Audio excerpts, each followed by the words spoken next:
Hello and welcome. This week we shall be taking a look at one social ill affecting the Nigerian society today, and that's human trafficking. Now, Nigeria has had a fair share of human trafficking incidents over the years, as women and children who in most times are primary school age are lured by groups of syndicates from one part of the country to the other, or even outside our borders into other countries in Europe, parts of Asia, North Africa, and even in the West African sub-region, where the likes of Burkina Faso, Gambia, Cote d'Ivoire, and Mali serve as source, transit, and destination points for child labor, servitude, and even prostitution. Now, some of us may be aware of the National Agency for the Prohibition of Trafficking in Persons' continued fight against human trafficking in and outside Nigeria. But the question remains, can we indeed stamp out human trafficking? Is NAPTIP actually winning the war against the trend? And what role does the government have to play in terms of legislation and implementation? The Executive Secretary of NAPTIP, Mrs. Beatrice Jeddy-Agba, is our guest to help us discuss this issue and what NAPTIP has been up to in its fight over human trafficking under her leadership. It promises to be exciting. I'm Ayotunde Balogun, and it's question time.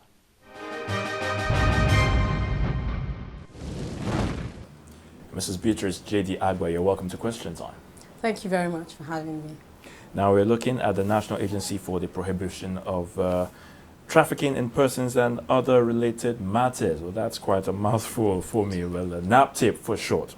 Let's start by looking at the agency itself. Established some 10 years ago, and if I'm right, yes, 10 years ago, and was guarded by is guarded by the 2003 Trafficking in Persons Law Enforcement and Administration Act. Now, looking at the menace of child trafficking, and of course other related matters that affect trafficking in persons, would you say that NAPTIP so far has been winning the war?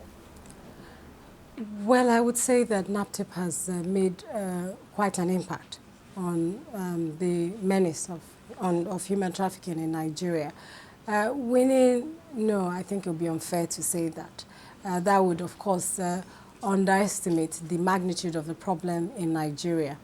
And there's so much more that we could do, but not alone. We need to do this in conjunction with state and non-state actors, civil society organizations, the media, governments at the various levels, federal, states, and local government. And that's our specific focus now, trying to adopt a deliberate advocacy strategy which reaches out to all segments of society to join us in tackling the issue of human trafficking in Nigeria. Then we'll probably be winning. What can you say has perhaps been the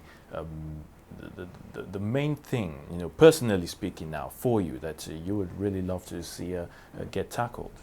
Of course, when we talk about trafficking in persons, it boils down on both the children, women, and perhaps any other issue. Yeah, person. What I would like to see is a greater awareness of the menace of trafficking generally. Nigeria has the unenviable role of being regarded as source, transit, and destination country for various forms of trafficking. We have a huge trafficking problem, both internal and external. We have certain social cultural practices which promote trafficking, particularly issues of child labor. We have the traditional fosterage system, which has been abused to the extent that it has assumed a whole new dimension.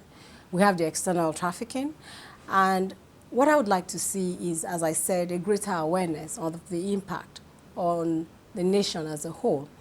I have worked here for a while, and every time I go abroad and people associate me with NAPTIP, the first thing I hear is, we have thousands of your women out here on the streets in whatever country I'm in, engaged in prostitution. What is your country doing? So there's a lot to do with stigmatization of Nigerians, xenophobia abroad. So I just would like to see something like a cultural change, a reorientation, people's perception about what trafficking really is, a greater understanding on its impact to us as a nation.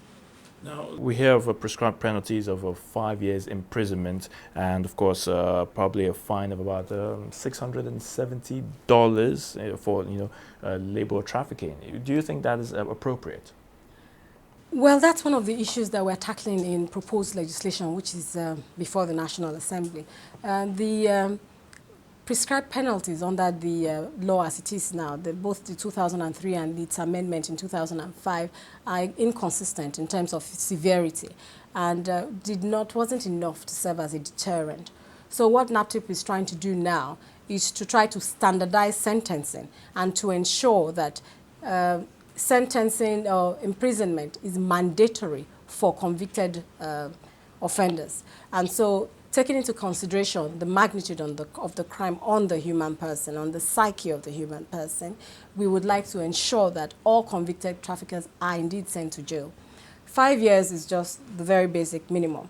And the issues of fines are an addition to imprisonment under the prescribed legislation. So I'm not sure if you're talking about, the old law, the new one, but the new law is definitely an improvement in terms of sentencing patterns on the old or on the present law.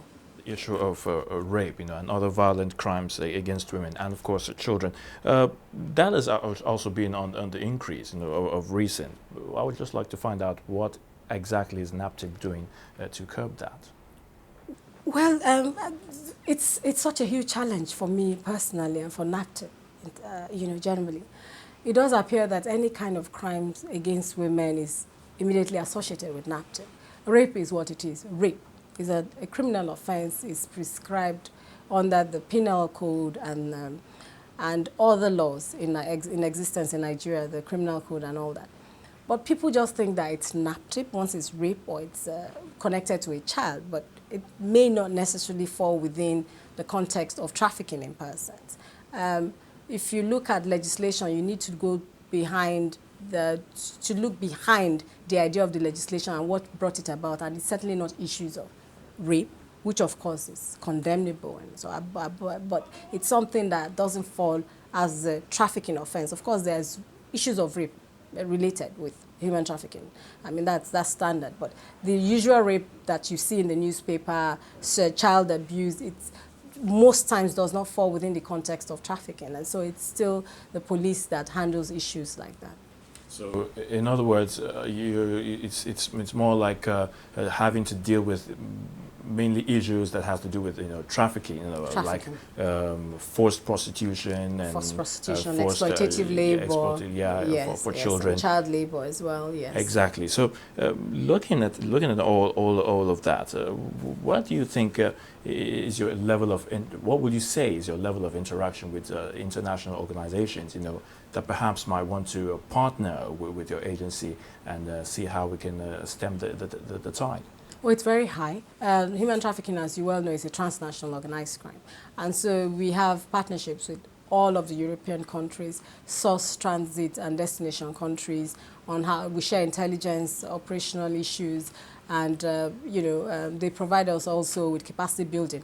And we, in turn, provide capacity building for our neighbors, particularly within West and Central Africa, on issues of trafficking as well. Nigeria seems to have gone very far in in creating a specific institutional response to the issue of trafficking. And so we have requests all the time from the Gambia, from Ghana, for us to help to develop capacity in the area of human trafficking. And of course, we need to share intelligence because it's a crime that starts and could, span 2 or 3 continents. For the issue of the Child Rights Act, if you are privy to that, of course I certainly know you are, and we're talking about forced labor, against children. I just wonder sometimes, why is it that in less than like 25 states, we have 36 states of the Federation, but in less than 25 states, we've only been able to, enact that law. We're talking about the Child Rights Act.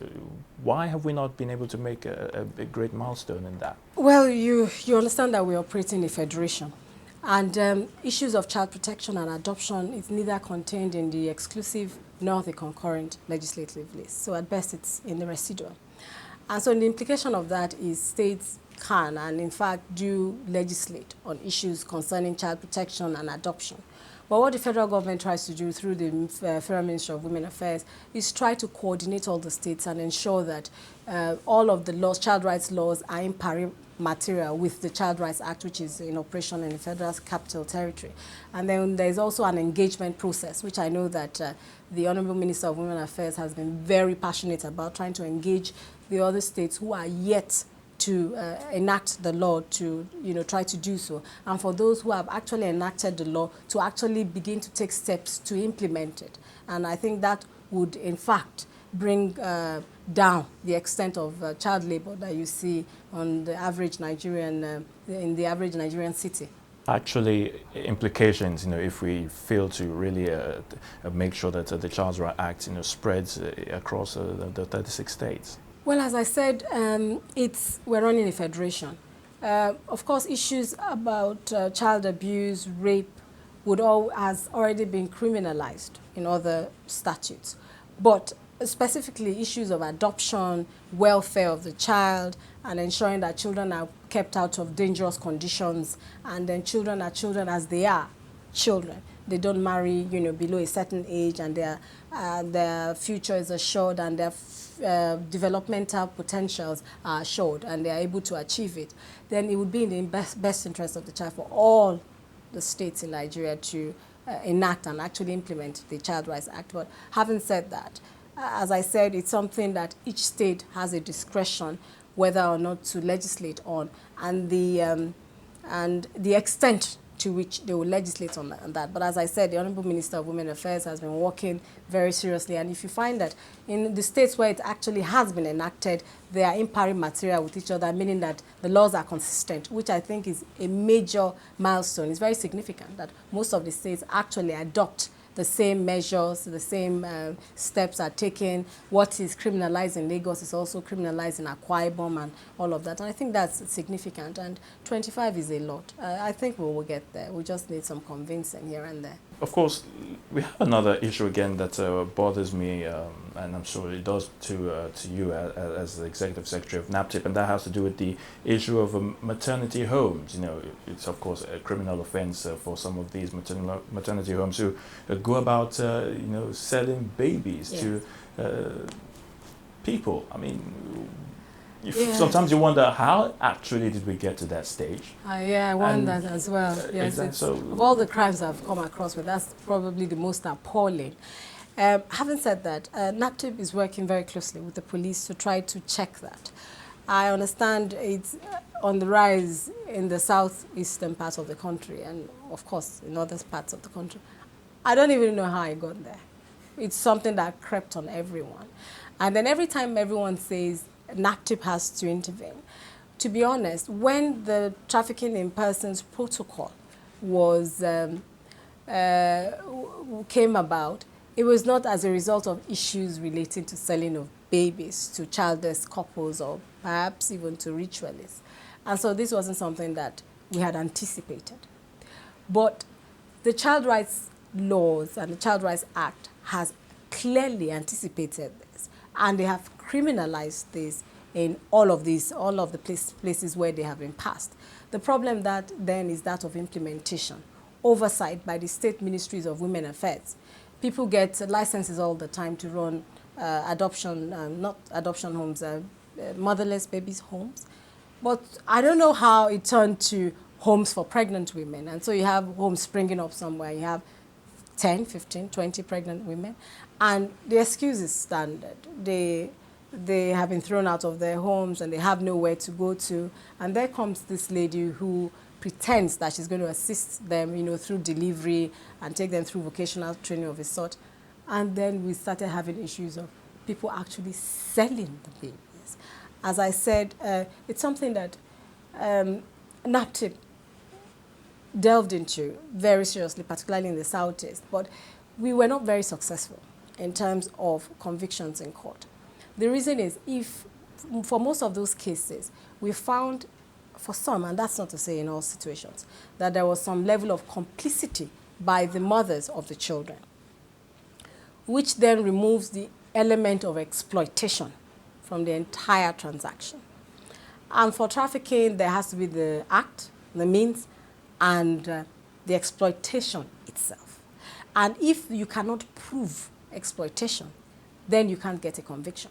And so then we thought, okay, you know what? under the Child Rights Act, it's an offense to sell a baby, simpliciter. It is an offense to give out a baby to parents other than in accordance with the provisions of the Child Rights Act. So it's easier to prosecute under the Child Rights Act. And so we've begun to engage the police. You have to take on these cases. You have a law that's easy to implement. It's just the way it is. You're pregnant. You can't give out your child because you can't look after the child. If you cannot look after your child, there's a process prescribed by law for you to give out that child for adoption. And if you do anything other than in accordance with that law, then you've committed a criminal offense, whether or not you're the mother of the baby. And so it's easier to prosecute these cases under the child rights laws and the Child Rights Act, but it's just a question of misconception. Many people think NAPTIP, anything to do with child protection, child care, then it has to be NAPTIP. And that's not to say that in all issues of baby selling, there are no trafficking elements in it. Once we identify after investigation or in the course of investigation that there are issues of trafficking involved and the girl has been deliberately exploited, then of course we would be able to take on those cases. But for those that it's simple cut and dry business deal between the mother and the seller and the buyer, then it has to be the Child Rights Act. Now, it's quite an interesting picture you painted there, which brings me to the issue of awareness. You know, do people really know what are the things that NAPTIP should really be engaged in? You know, rather than just having this shallow thinking about activities. Well, we try to do a lot of advocacy. Exactly. Yes, advocacy. And what we're trying to do now is to engage Nollywood actors and try to see if we can work with major television producers to develop dramas, documentaries that would be accessible to youths all over Nigeria, possibly even in their local languages, dealing with issues of human trafficking. We've been doing some of those and we hope to do more in the near future. Talking with you is also an attempt to try to spread the message of human trafficking and what exactly it is that we do and what we can do and what we cannot do. But as I said, what we try to do is we don't turn back cases, we receive them, and then we work very closely with the police. And so we'll hand over some of these cases to the police. But of course, the police does not run shelters. NAPTIP runs shelters. So sometimes we take their victims on and care for them in our shelters while they handle the rest of the investigations. Do we actually have enough shelters, you know, for around the country, talking about the NAPTIP? For victims, rescued victims. Well, the idea really is that NAPTIP shelters should be transit shelters, just for preliminary investigation and debriefing of victims who are rescued. Eventually, they're supposed to be reunited with their families. But for those who need longer-term care, sometimes we're forced to keep them.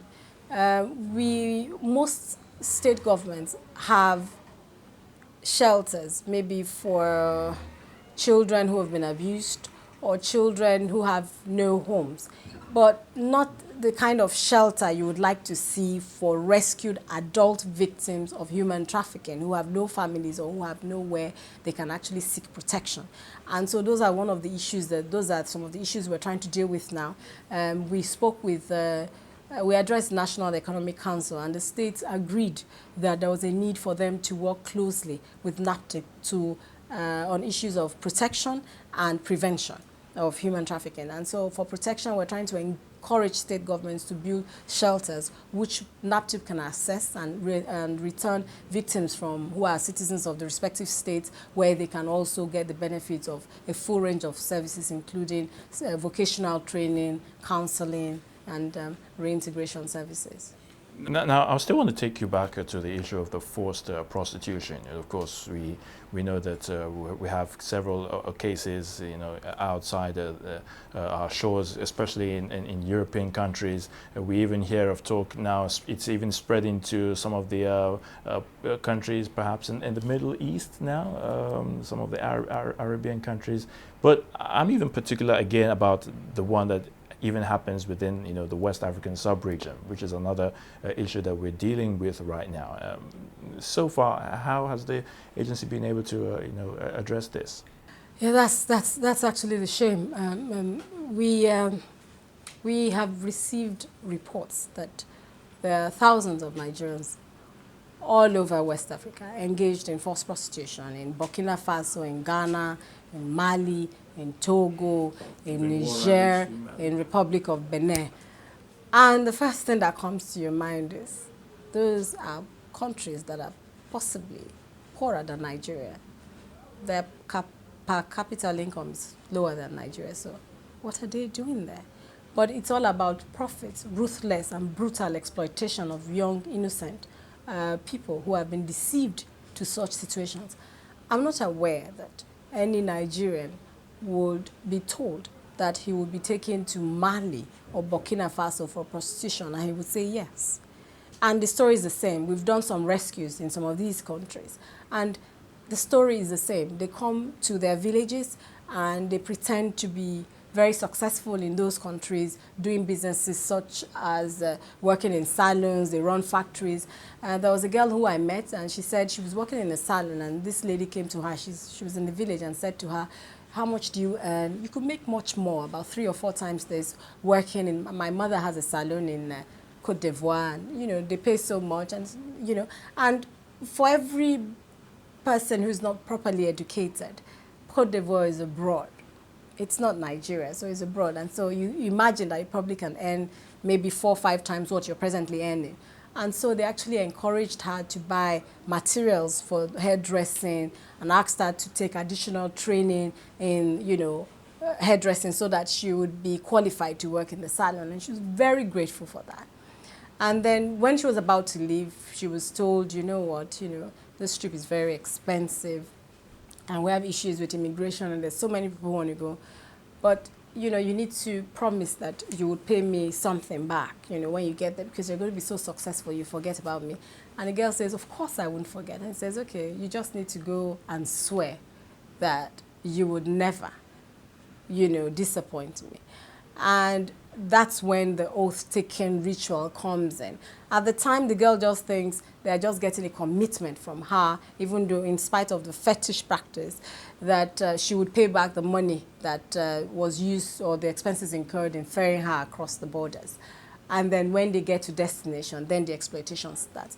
Quite a number of them tell the traffickers, this is not what I want to do, this is not what you told me. But they have scars to tell, which tells their own story. When we rescue them, they just strip and they show us. You see marks, signs of torture, signs that hot irons were used. These girls are abused, physically and mentally abused, until they have no option but to submit to the will of the trafficker. And they're there, they're hopeless, there's no chance of escape.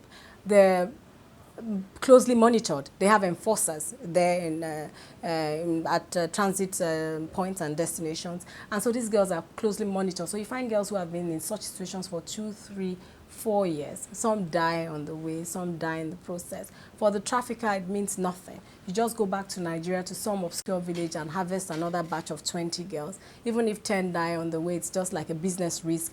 And so long as the 10 get there, that's enough for you to start business. And because it's increasingly more difficult to move to Europe, so they now decide to take up bases along what used to be transit routes, which are now becoming destination routes.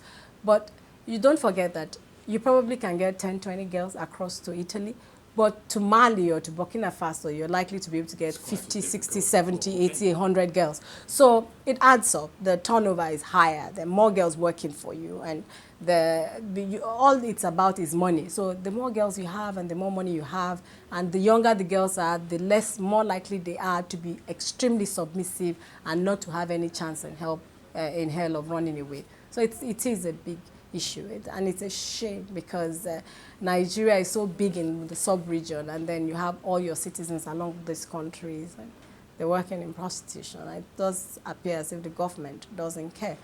But, you know, with the free movement protocols along the West African sub-region, you really can't stop anyone from crossing the borders if they have a legitimate travel document.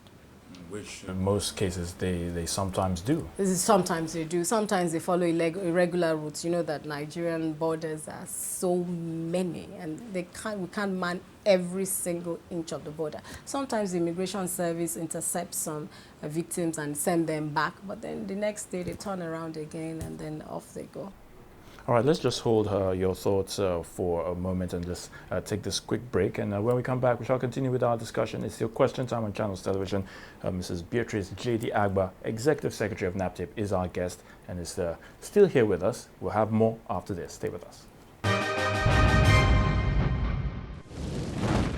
You see, life has just got easier. You stay connected to Channels TV, where news and innovations are shaping our world. Simply log on to channelstv.com to get the breaking news. Browse the homepage according to what matters to you. Tap on the extended coverage of business, sports, politics, lifestyle, infotech, entertainment, health, world news, and lots more. Click on the live link and see the news in real time. Do you want to watch the latest video of the day? It's just a click away. Friend us on Facebook, YouTube, follow us on Twitter, Google+, participate in Channels TV poll and share your comments. It's a website you can talk to. Your voice will be heard. ChannelsTV.com. The news at your fingertips.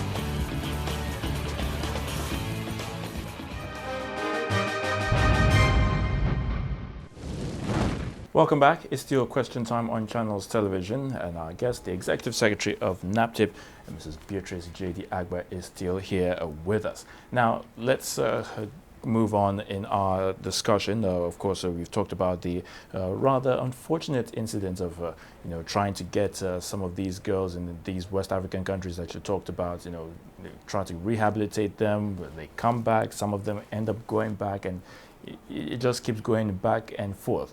So what really do you think we can do as a nation to, As I said, human trafficking is not something that can be done by one agency or even by the federal government alone.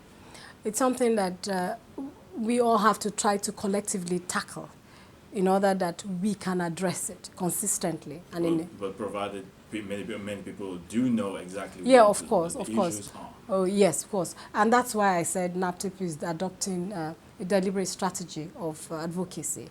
We interact with policymakers, lawmakers, the executive. As I said, we spoke with the National Economic Council, and it should have been there. They were actually appalled at the amount of trafficking that was going on and the reputation that Nigerians had earned abroad for their involvement in all of these criminal activities. How about the National Assembly? I think that they should also feel a bit more concern. Of course, you did mention them, but what efforts are they really putting? Well, the National Assembly, particularly the committees that have oversight over NAPTIP, have indeed been extremely helpful. We have the bill before them, and it was something that they got very involved in, and at a point they even wanted to sponsor the bill by themselves. But the executive had gone ahead to propose a brand new legislation. What we're trying to do now is to reenact the entire trafficking in persons legislation so that it's more consistent with the trafficking in persons protocol and takes into consideration the shortcomings we have noted in our law in the course of implementation over the last 10 years. We have engaged very positively with the committees in both houses of assembly, and they had been eagerly anticipating the bill. Finally, the bill is there, and within the next few weeks, it should move on to second reading and then on to committee stage. But they are quite interested. If you recall, the Senate had actually talked about the issue of human trafficking about a year ago on the floor of the House, and the same with the House of Representatives. They were actually concerned then about the scourge and its impact on the image of the country. And so it's a bill that has a lot of support from both the executive and the legislature, and I hope that by the end of the year, we should have a brand new legislation. Now, what role do you think, say, for instance, our traditional rulers, what role do you think they can also play in all of this? Because, people actually come from one community or the other. Is it that they're not aware of some of these things? Yeah, we part of our advocacy strategy is to target traditional rulers and engage them deliberately and let them know what's going on. We tried that in the Southeast, and we started with Imo, and then we had a group of all the traditional rulers in Imo State come together. There were over 150 of them, and we spoke to them about human trafficking. They were as appalled as we were about the scourge and what was going on. Don't forget there are some practices that are taken for granted, and people do not know that it fosters child labor. For instance, this issue of child fosterage, traditional fosterage of children.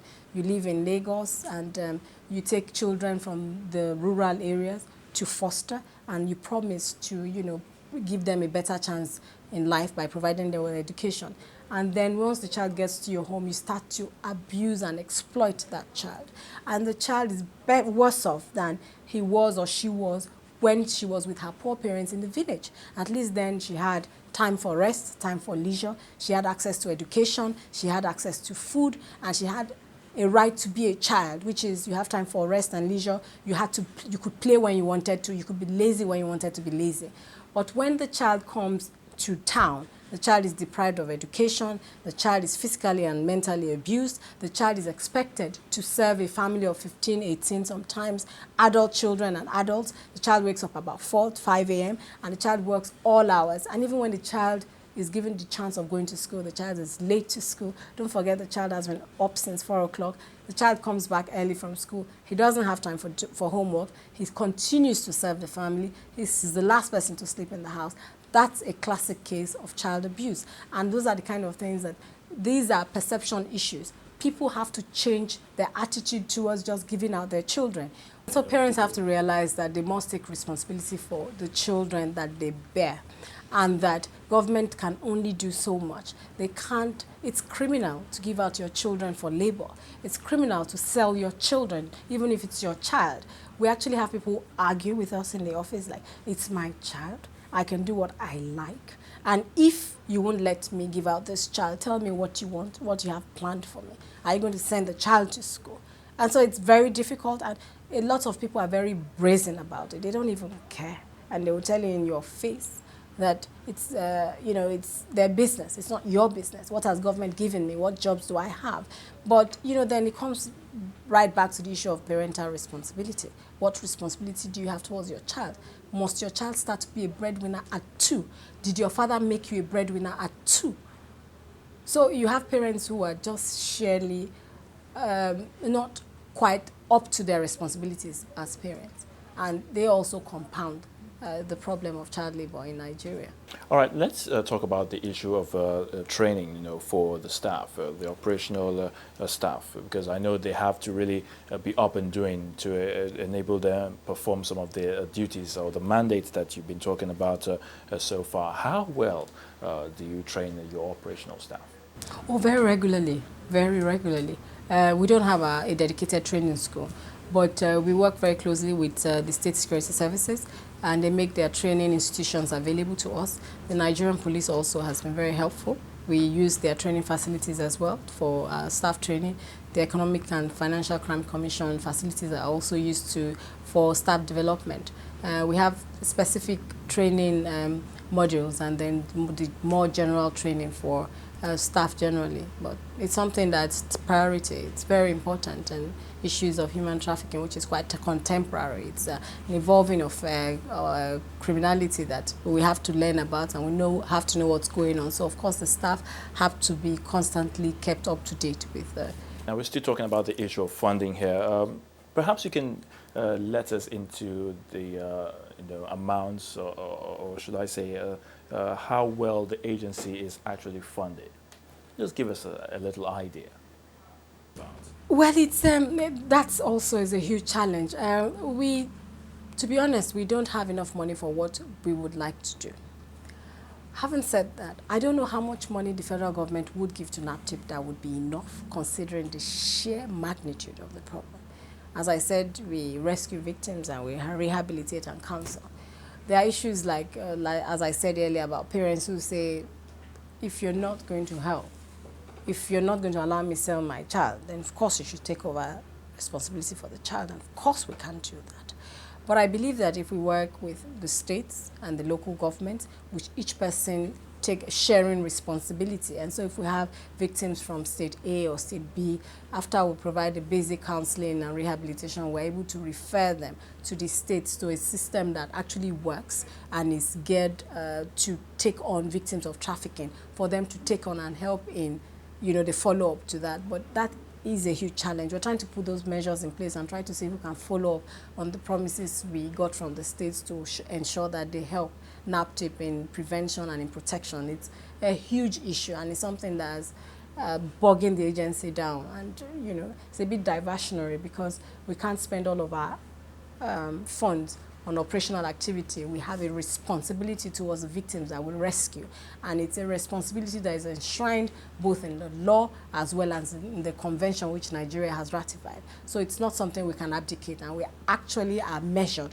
on our ability to provide support to rescued victims.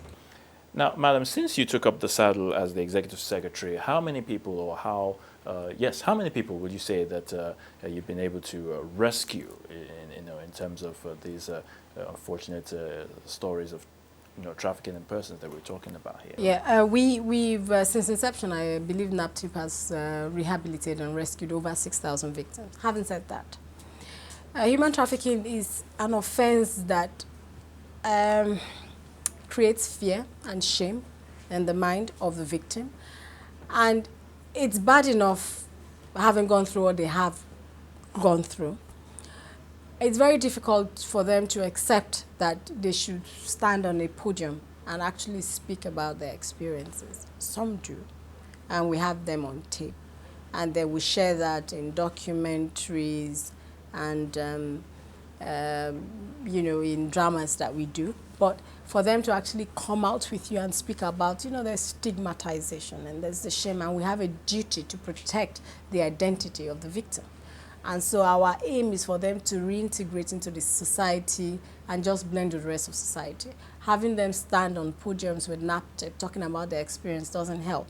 There are quite a few that may be willing to do that, but nothing significant, and we don't want them to go through that additional trauma. So it's something that we do by ourselves, but as I said, we have documentaries where the identities of the victim is withheld, and then their faces are shielded for those who are willing to talk on camera.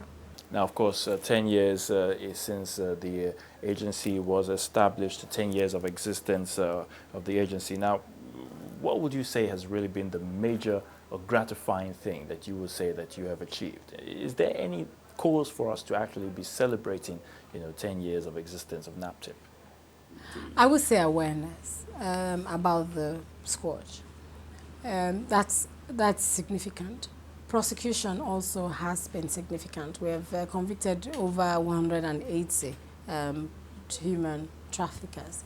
That's not to say it couldn't be better. 180, well, that's quite a number, but of course, like you said, it could be better. But from out of this number, do we have some big personalities involved? Are they people that are well known in the society? I wouldn't say well-known as in terms of public servants, but exactly. Well-known within their communities, yes. Now, but I think that having attained 10 years as an organization is really a period that we should take stock of what we've been doing and try to see what we're not quite doing right and see where we can improve in order to deliver more effectively on our mandate. So we would be commemorating 10 years of NAPTIP later on in the year. But as I said, it would be more like stock taking rather than celebration, Where the journey so far, how has it been? Where were we then? Where are we now? Is it getting better? Are there things we should do to improve on our mandate, on our ability to deliver on our mandate? Is there more that the Nigerian public should know about human trafficking? Is there a way we can strategically engage more people to join us in the fight against human trafficking? So it's really more about that in 10 years, and then chart a course for the next 5, possibly 10 years, and then again take stock and see how well we are delivering on our mandate. But as I said, so far so good, even though it could be better. Okay. Now, on a final note, let me just ask you if you really feel or believe that we can put an end to this issue of trafficking in persons, say 2, 3, 4 years from now. Can we really look back and say, oh, we're done with that issue, it's no more in the front burner, it's past us, we put it behind us? I think that we can substantially reduce the issue of human trafficking. Don't forget that it includes deceit, And people think that they are going on for a better life. But if people realize that it's all a lie, then they will be less vulnerable to being trafficked. And then they will be able to make more informed choices. So somebody just doesn't come to a village in state A or B and say, you know, I'm going to take you to Italy, and you say, oh no, I've heard this before, and you know, I know that it's a lie, I'm not going. And of course, that's why we're saying we're trying to address those who are more vulnerable to being trafficked, those who live in rural communities, those who are poor.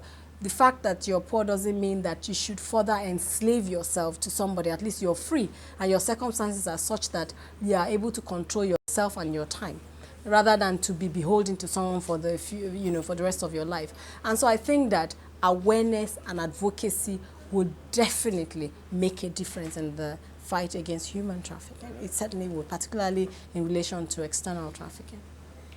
All right, I guess this is where we have to draw the curtain on this week's edition of the program. We thank you so much, Madam Beatrice Jeddy-Agba, for sharing time with us on Question Time. You, of course, as the Executive Secretary of NAPTIP. Thank you very much once again.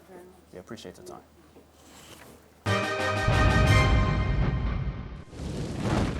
Human trafficking is no doubt a menace that is plaguing so many parts of the world. And believe me, despite the global outcry against this phenomenon over the years, not much has been achieved in putting an end to it.